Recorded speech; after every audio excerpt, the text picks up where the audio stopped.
Okay, so we're doing an example for our test for the difference between two population means, and that example is going to be page 362, number 24. So 362, number 24, let me set that to the side. Go ahead and pull out your book and you can read along with me.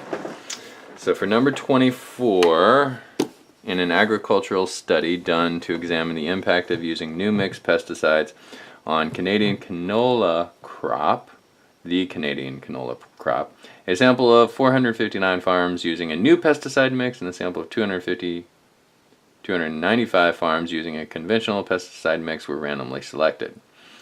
The average revenue per acre in the sample of new mix farms was $181.90. The average revenue per acre for the sample of conventional mixed farms was $152.10.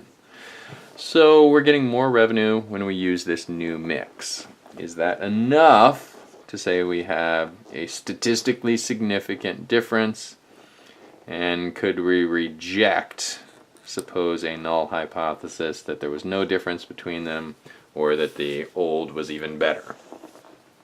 Well, let's see what they're asking us to do. Construct a one-tailed hypothesis test to determine if these sample results are sufficient to reject a null hypothesis that the average gross revenue for the new mixed farms is no greater than the average gross revenue for conventional mixed farms. Use a 5% significance level, and guess what? We know the population standard deviations from the new mixed farms and the old mixed farms. Alright, so let me put this off here. Let me pull out a piece of paper and we'll start calculating this problem. So let's look over here at our new data, and let's look at it here, over here on this side for our old. Alright, so new, old. Alright, so we got, for the new mix, we got a sample mean equal to 180, 90. For the old, we got a sample mean equal to 152.10. Alright, let's see here. So in the new mix, we sampled 459 farms. In our old mix, we sampled 295 farms. Alright, I'm going to move this book out of the way. Okay, what else do we know?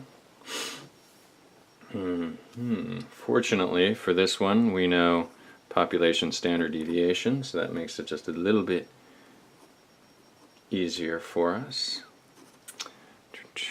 The population standard deviation for the farms using the old mix was that 75.20.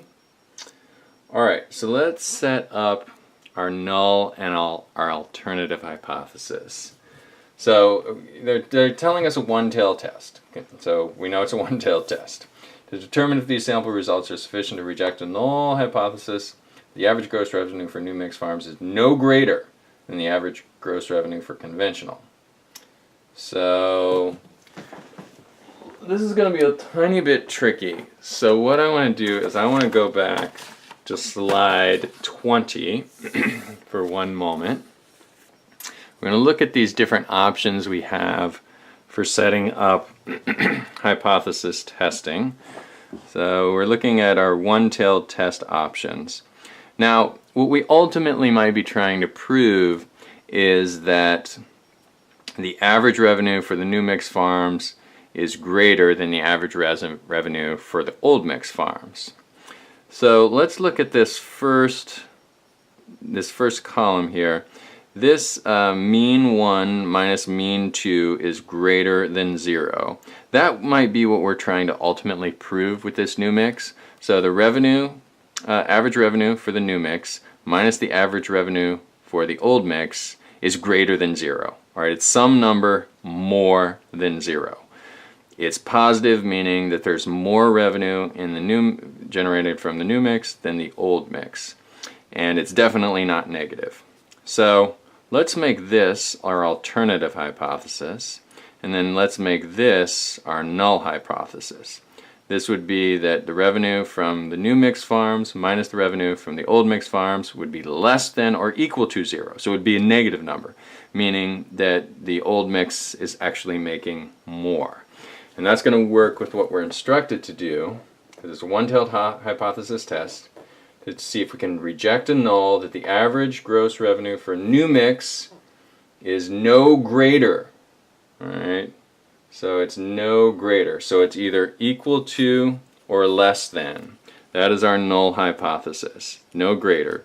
That the average revenue for the new mix is equal to or less than old mix. So let me put my worksheet back here. So our null hypothesis is going to be mu1 minus mu2 less than or equal to 0. And our alternative hypothesis is mu1 minus mu2 is greater than 0. So this is really where the rubber meets the road here. We're going to say that the average for new is, and if you take the average from new and subtract off average to old, that leaves us a positive number, something greater than 0. And we're going to see if we have overwhelming evidence to confirm that. And it could be a little confusing the way we had to phrase it in order to set up our test like that. But you just go ahead and if you want to review that, maybe pause the tape, think that through, rewind if necessary. We're not saying anything complicated. We just have to phrase it in a way that sounds a little tedious. Alrighty, so we've got our null and alternative hypothesis, and we're looking at a significance level of 0.05. Alright, let's draw a little bell distribution, a little normal distribution. Alright, we've got our sampling distribution of sample mean differences. And what we're going to do, we're going to assume our mean difference is 0.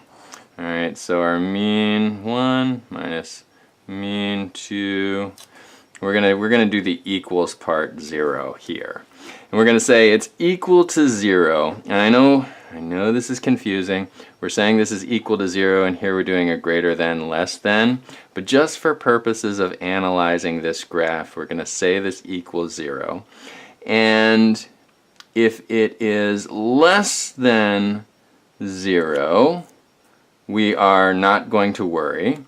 But if it is, and if it's right equal to 0, we're not going to worry either. But if it is greater than 0, then we're going to say, well, wait a minute. Maybe we're going to need to reject this null and assume the alternative. So this mean 1 minus mean 2, if it comes out to a number greater than 0, it's going to be somewhere in the upper tail. If that number is significantly greater than 0, meaning it falls in the only 5% likely, then we are going to reject the null and assume the alternative. Okay, so be sure you're comfortable with how we set that up. I don't want to explain it again because I'm going to get it wrong if I do. So just rewind the tape if necessary and make sure you're clear on how we set up the alternative and the null, and clear that why we're using a one-tailed test, even though we just, for the time being, when we set up this normal distribution, we have to say the mean is going to be that the difference is 0, and we're looking for an unusually high difference.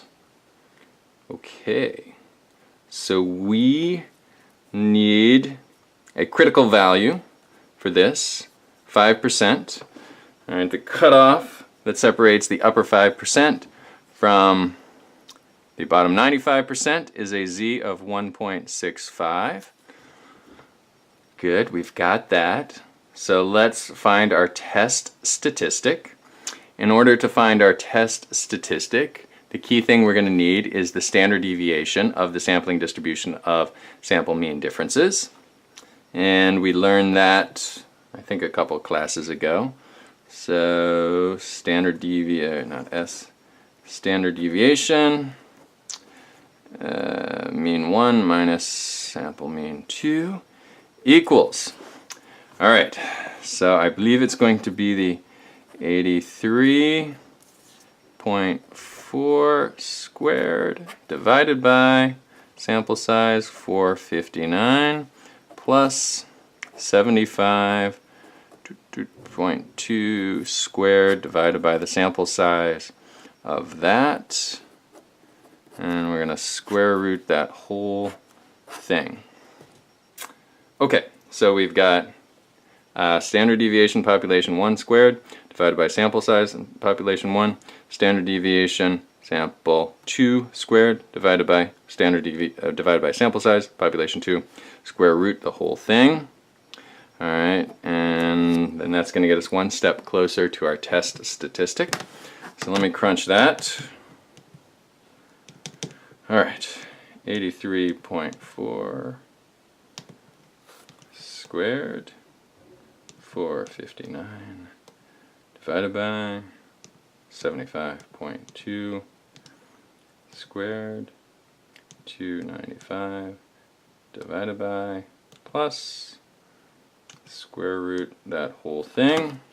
I'm coming out to 5.856.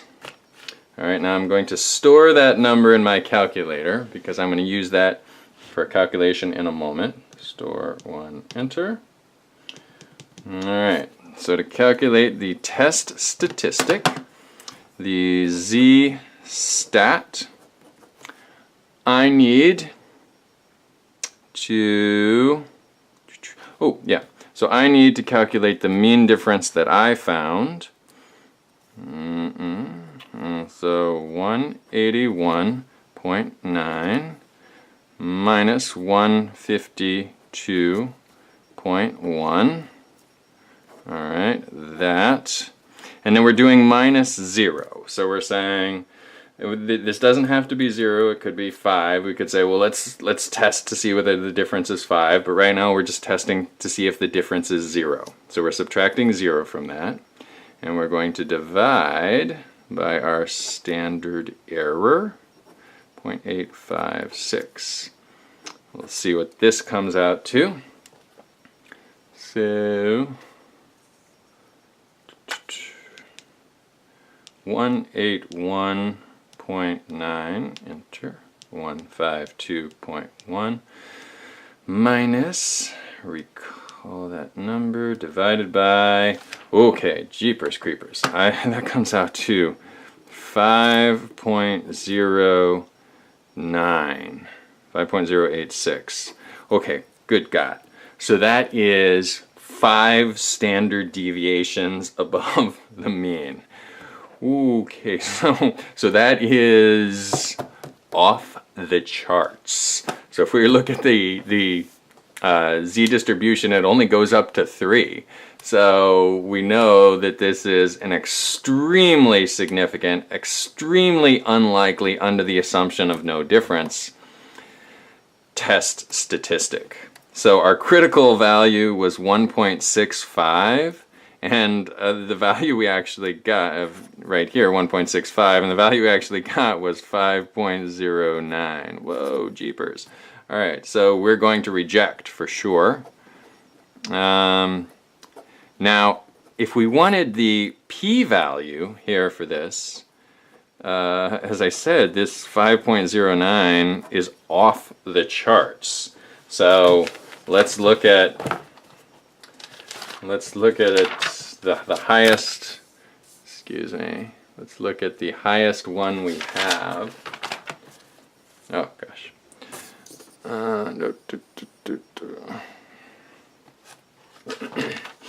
So a z of 3.0 0.09, our test statistic, we're going to say there's of 3.09, there would be 0.001. So it would be 1/10 of 1% of the sample means would fall in that area under the curve. So if we had gotten, instead of 5.09, if we'd gotten 3.09, which is the highest your textbook goes up to, there would be a 1/10 of 1% chance of that happening. So there's even a less than 1/10 of 1% chance of this happening. So it's like, I don't know, so p-value is like, say, close to 0. Say close to 0. Or we could say less than 0.001.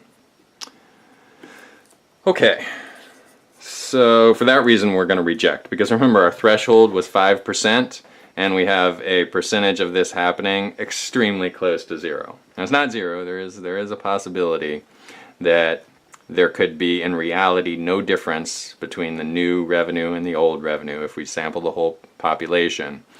But there would be a much less than 1/10 of 1% chance of us getting these numbers if there was truly no difference. Alright, so let's check in the back of the book. Fingers crossed to make sure we got that right. When I say we, I mean I. Chapter 1024, I believe. Okay. So yeah, we get the sample mean of 5.856. We got the z-stat of 5.09. Jeepers, critical value of 1.56. And we reject because the p-value is so close to 0. All right. So that is your example for the mean differences. So let's move on to the next piece, the next topic, which I believe is proportion differences.